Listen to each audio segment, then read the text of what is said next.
আসসালামু আলাইকুম ওরহমতুল্লাহি ওবারাকাতু। দ্বীনি ইসলাম নলেজ চ্যানেলে আপনাদের স্বাগতম। আজ আমি আপনাদের সঙ্গে আলোচনা করব, আজ রবিবার দিনে অথবা রাতে যদি আপনারা এই দোয়াটি অথবা এই আমলটি একবার করতে পারেন, তাহলে আপনার জীবনের ৮০-৯০ বছরের গুনাহ আল্লাহ তাআলা নিমিষেই মাফ করে দিবেন এবং যে দোয়া বা যে আমল করলে তাহাজ্জুদ নামাজ পড়ার সওয়াব পেয়ে যাবেন। আপনারা ৫,০০০ রাকাত তাহাজ্জুদ নামাজ পড়ে যে পরিমাণ সওয়াব পাবেন, এই আমলটি করলে সেই সমপরিমাণ সওয়াব পেয়ে যাবেন। এবং যাদের পরিবার ও সংসারের ভিতরে অভাব অনটন ও ঝামেলা সবসময় লেগেই থাকে, অভাব অনটন দারিদ্রতা কোনোভাবেই যাদের পেছন ছাড়ছে না, হৃদয়ের আশা আকাঙ্ক্ষাগুলো অন্তরেই থেকে যাচ্ছে, তাই অনুরোধ করছি জীবনে একবার হলো আমলটি করবেন। এই উদ্দেশ্যে ভিডিওটি না টেনে একদম শেষ পর্যন্ত দেখতে থাকুন। অনুরোধ করছি, আমরা এই প্রথমবার নারীদের ছবি ছাড়া কিংবা হারাম কোনো ছবি ছাড়া ইউটিউবে ভিডিও দিয়ে থাকছি। এরকম ভিডিওগুলি যদি আপনি আপনার ফোনে পেতে চান, এজন্য অবশ্যই দ্বীনি ইসলাম নলেজ চ্যানেলটিকে সাবস্ক্রাইব করে রাখুন। তো চলুন শুরু করি। প্রিয় দ্বীনি ভাই এবং বোনেরা, জীবনে চলার পথে মানুষের দ্বারা গুনাহ হয়েই যেতে পারে, তবে গুনাহমুক্ত জীবন আল্লাহর সবচেয়ে বড় নেয়ামত। গুনাহ থেকে মুক্তি থাকলেই পরকালে মিলবে জান্নাত। হযরত আবু হুরায়রা রাদিয়াল্লাহু তাআলা আনহু থেকে বর্ণিত, নবী করিম সাল্লাল্লাহু আলাইহি ওয়াসাল্লাম বলেছেন, তোমাদের প্রত্যেক ব্যক্তির দোয়া কবুল হয়ে থাকে যদি সে তাড়াহুড়া না করে আর বলে যে আমি দোয়া করলাম কিন্তু আমার দোয়া তো কবুল হলো না। অর্থাৎ দোয়া কবুলের ব্যাপারে আপনাদেরকে আল্লাহর উপর সম্পূর্ণ বিশ্বাস রাখতে হবে। যেমন আপনি আজকের এই আমলটি করতেছেন, আপনি মনের ভিতরে কোনো সন্দেহ রাখবেন না যে আমার দোয়া কবুল হয়েছে কি না। অবশ্যই আপনি এতটুকু শতভাগ গ্যারান্টি নিয়ে দোয়া করবেন যে আমি দোয়া করেছি, এটা আল্লাহ কবুল করবেনই করবেন। এভাবে শতভাগ বিশ্বাস নিয়ে যদি আপনি আমলটি করতে পারেন, আমি ওয়ারেন্টি নয় বরং গ্যারান্টি দিয়ে বলতে পারি, আল্লাহ তাআলা আপনার জীবনের গুনাহকে মাফ করে তো দিবেনই, এর সঙ্গে সঙ্গে যত বিপদ আপদ বালা মুসিবত রয়েছে আল্লাহ তাআলা তা দূর করে দিবেন। হাদিসে এসেছে, হযরত জাবের রাদিয়াল্লাহু তাআলা আনহু থেকে বর্ণিত, তিনি বলেন, আমি রাসূলুল্লাহ সাল্লাল্লাহু আলাইহি ওয়াসাল্লামকে বলতে শুনেছি, কোনো ব্যক্তি আল্লাহর কাছে কোনো কিছুর প্রার্থনা করলে আল্লাহ তাআলা তা দান করেন অথবা তদা অনুযায়ী তার কোনো অমঙ্গল প্রতিহত করেন, যতক্ষণ না সে কোনো পাপাচারে লিপ্ত হয় বা আত্মীয়তার সম্পর্ক ছিন্ন করার জন্য কোনো দোয়া করে।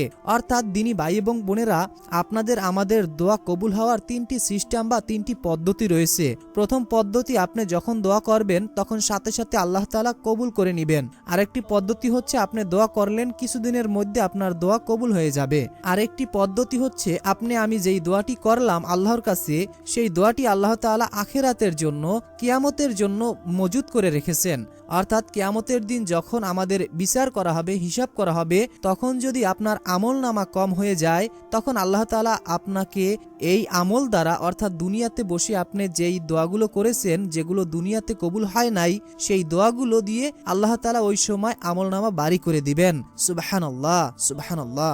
তো দ্বীনি ভাই এবং বোনেরা, সর্বপ্রথম আমি আপনাদেরকে ঋণ মুক্তির দোয়া ও আমল বলে দিব। এই আমলটি অবশ্যই মনোযোগের সাথে শুনুন। আমরা সবাই চাই আমাদের কারো জীবনেই যেন ঋণ না থাকে, কারো যেন অভাব না থাকে। এক লোক ঋণ পরিশোধের জন্য ইসলামের চতুর্থ খলিফা হযরত আলী রাদিয়াল্লাহু তাআলা আনহু এর কাছে কিছু সাহায্য চাইলেন। আলী রাদিয়াল্লাহু তাআলা আনহু তাকে বললেন, রাসূল সাল্লাল্লাহু আলাইহি ওয়াসাল্লাম আমাকে কয়টি বাক্য শিখিয়ে দিয়েছেন, আমি কি তোমাকে সেটা শিখিয়ে দেব? সেটা পড়লে আল্লাহ তোমার ঋণের দায়িত্ব নেবেন। অর্থাৎ এখানে আল্লাহ তাআলা নিজেই দায়িত্ব নিবেন। এই হাদিসে তা প্রমাণিত।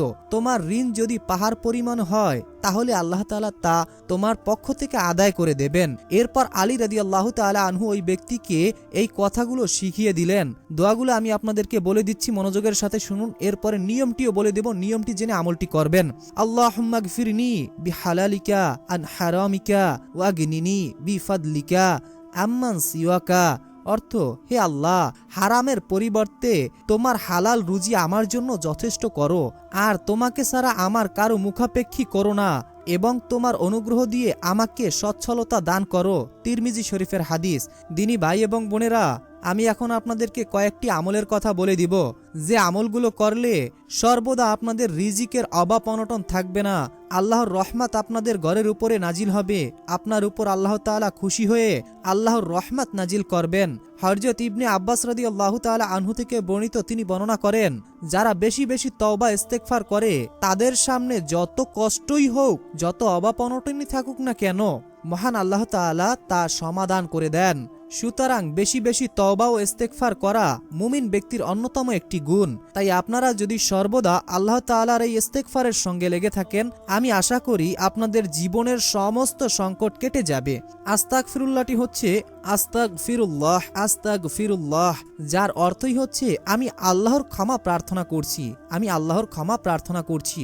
আরেকটি ইস্তেগফার হচ্ছে আস্তাগফিরুল্লাহ ওয়া আতুবু ইলাইহি, আমি আল্লাহর ক্ষমা প্রার্থনা করছি এবং তার দিকেই ফিরে আসছি। সুবহানাল্লাহ। তো দিনী ভাই এবং বোনেরা, আরও কিছু দোয়া রয়েছে, সেই দোয়াগুলো জানার আগে আমরা পবিত্র কোরআনের একটি সূরা শুনব। আমরা সবাই জানি যে পবিত্র কোরআনের সূরা শুনলে প্রতিটা হরফে 10টি করে নেকি আল্লাহ তাআলা আমাদের আমলনামায় লিখে দেবেন এবং ফেরেশতারা আমাদের জন্য দোয়া করবেন এবং আমাদের মনের অপূর্ণ আশাগুলো আল্লাহ তাআলা এই সূরা শোনার ওসিলায় পূরণ করে দেবেন। আপনারা অনেকেই আছেন যারা আমাদের ভিডিওগুলো দেখেন, অনেক দিনই ভাই ও বোনেরা প্রশ্ন করেছেন এবং তারা জানিয়েছেন যে আমরা সূরা শুনে ফলাফল পেয়েছি।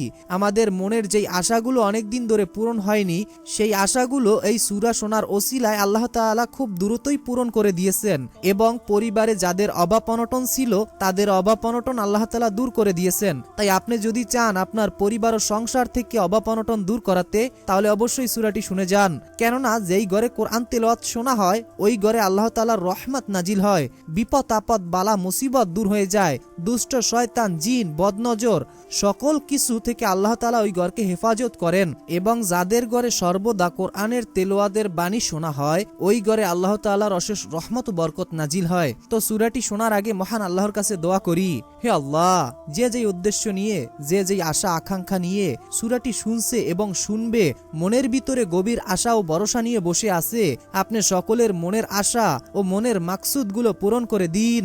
অনেকেই বুক ভরা আশা নিয়ে সূরাটি শুনবে, হে আল্লাহ, তুমি কারো আশা নিরাশ করো না, তুমি সকলের আশাকে কবুল করে নাও।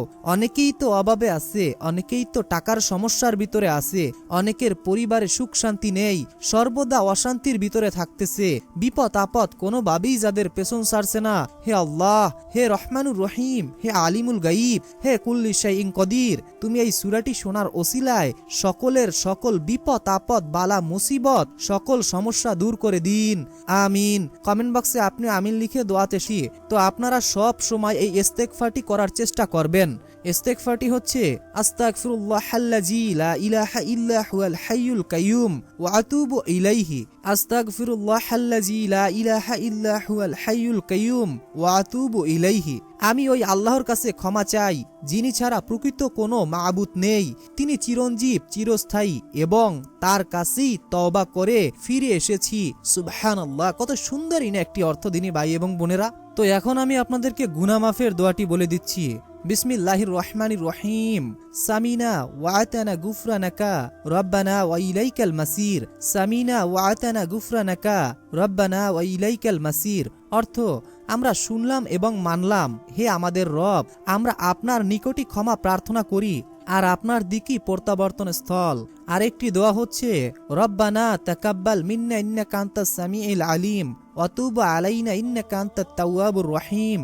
অর্থ, হে আমাদের রব, আপনি আমাদের পক্ষ থেকে এটি কবুল করুন, নিশ্চয়ই আপনি সর্বশ্রেষ্ঠ দয়ালু, আপনি আমাদের ক্ষমা করুন, নিশ্চয়ই আপনি অধিক তওবা কবুলকারী ও দয়াময়। সুবহানাল্লাহ সুবহানাল্লাহ। দিনী ভাই এবং বোনেরা, আমি আশা করি আপনারা দোয়াটি শুনেছেন। তো এখন আমি আপনাদেরকে যে দোয়াটি বলবো, নবীর সঙ্গে জান্নাতে যাওয়ার দোয়া। সবারই মন চায় যে নবীর সঙ্গে জান্নাতে যাব, কিন্তু নবীর সঙ্গে জান্নাতে যাওয়ার জন্য যে দোয়াটি আমাদেরকে পড়তে হবে সেই দোয়াটি তো আমরা অনেকেই পড়ি না, বা এই দোয়াটি অনেকের জানা থাকলেও সচরাচর এই আমলটি করি না। অবশ্যই আপনারা এই দোয়াটি এবং আমলটি করবেন। বিসমিল্লাহির রহমানির রহিম। রদিতু বিল্লাহি রব্বাও ওয়া বিল ইসলামি দীনাও ওয়া বি মুহাম্মাদিন নাবিয়্যা ওয়া রাসূলা। রদিতু বিল্লাহি রব্বাও ওয়া বিল ইসলামি দীনাও ওয়া বি মুহাম্মাদিন নাবিয়্যা ওয়া রাসূলা। অর্থ, আমি আল্লাহকে রব, ইসলামকে দিন এবং মুহাম্মদ সাল্লাল্লাহু আলাইহি ওয়াসাল্লামকে রাসূল হিসাবে সন্তুষ্ট চিত্তে মেনে নিয়েছি। সুবহানাল্লাহ সুবহানাল্লাহ। হযরত মুয়াজ রাদিয়াল্লাহু তাআলা আনহু থেকে বর্ণিত, আমি রাসূলুল্লাহ সাল্লাল্লাহু আলাইহি ওয়াসাল্লামকে বলতে শুনেছি, যে ব্যক্তি এই দোয়াটি পড়বে তাকে হাত ধরে জান্নাতে পৌঁছে দেওয়ার জিম্মাদারি আমি নিলাম। অর্থাৎ নবীজি নিজেই বলেছেন যে যে ব্যক্তি এই দোয়াটি পড়বে তার হাত ধরে জান্নাতে নেওয়ার জিম্মাদারি আমি নবী নিলাম। তাহলে আপনারা এই দোয়াটির আমল করবেন না কেন? দিনী ভাই এবং বোনেরা, একটাবার ভেবে দেখুন, যদি আপনি এই দোয়াটি পড়ার কারণে আল্লাহ তাআলা আপনার উপর খুশি হন, নবীজি সাল্লাল্লাহু আলাইহি ওয়াসাল্লাম আপনাকে জান্নাতে নিয়ে যাবেন, এর চাইতে সুযোগ তো আর থাকছে না। তো এখন আমলটির নিয়ম বলে দিচ্ছি। যদি আপনারা এই আমলটি যে কোনো সময় করতে চান, মনে রাখবেন সর্বপ্রথম অজু অবস্থায় এই আমলটি করার চেষ্টা করবেন এবং সর্বপ্রথম আমলটি করার শুরুতে আপনাদেরকে দুরূদ শরীফ পড়ে নিতে হবে। মাত্র 3 থেকে 7 বার আপনারা দুরূদ শরীফ পড়ে নেবেন। 3 বার চাইলে পড়তে পারেন দুরূদ শরীফ, অথবা 7 বার। 3 বার দুরূদ শরীফ পড়ার পর এরপরে আমি যেই দোয়াগুলো আপনাদেরকে বলে দিলাম, সকল দোয়াগুলো 3 বার করে অথবা 7 বার করে আপনারা পড়ে নেবেন। প্রতিটা দোয়া আপনারা 3 বার অথবা 7 বার করে পড়ে নেবেন। এরপরে শেষে 3 বার অথবা 7 বার দুরূদ শরীফ পড়বেন, প্রথমে যেই দুরূদ শরীফটি আপনি পড়েছেন। এরপরে আপনি আল্লাহ তাআলার কাছে আপনি মোনাজাতের মাধ্যমে আপনার মনের সকল কথা আল্লাহর কাছে প্রকাশ করবেন। আপনার যেটা প্রয়োজন আল্লাহর কাছে তুলে ধরবেন। ইনশাআল্লাহ এই দোয়ার ওসিলায়, এই আমলের ওসিলায় আপনার সকল সমস্যা ও সকল বিপদ আপদ দূর করে দিবেন মহান আল্লাহ পাক রব্বুল আলামিন নিজেই। মনের ভিতরে বিশ্বাস নিয়ে আমলটি করবেন। তো এই ছিল আমাদের আজকের ভিডিও। আসসালামু আলাইকুম ওয়া রাহমাতুল্লাহি ওয়া বারাকাতুহু।